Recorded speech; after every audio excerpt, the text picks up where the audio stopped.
ஜாலியன் வாலாபாக் படுகொலை சுதந்திர வரலாற்றில் மறக்க முடியாத ஒரு நிகழ்வு. இந்திய சுதந்திரப் போர் ஜாலியன் வாலாபாக் படுகொலை சம்பவத்திற்கு பிறகே போரின் வீரியமும் வடிவமும் மாற ஆரம்பித்தது என்றே கூட சொல்லலாம். வரலாற்றுப் பக்கத்தின் துயர் மிகுந்த தியாக வரலாறு ஜாலியன் வாலாபாக் படுகொலை. 1919ஆம் ஆண்டு ஏப்ரல் 13 அன்று பஞ்சாப் மாகாணத்தின் அமிர்தசரஸ் நகரில் உள்ள ஜாலியன் வாலாபாக் திடலில் ஆங்கிலேய கொடுங்கோல் சட்டங்களை எதிர்த்து ஆயிரக்கணக்கான மக்கள் ஒன்று கூடியிருந்தனர்.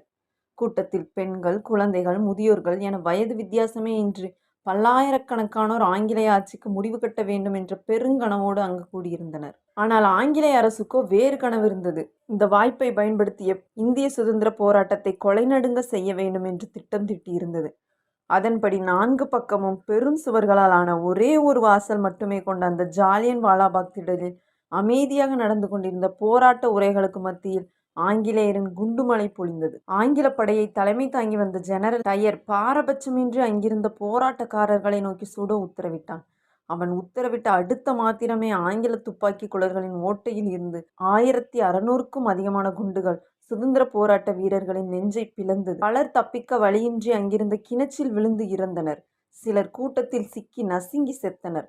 ஆயிரக்கணக்கான சுதந்திர போராட்ட வீரர்கள் தாய்நாட்டுக்காக ஒரே நேரத்தில் உயிர் நீத்தனர்.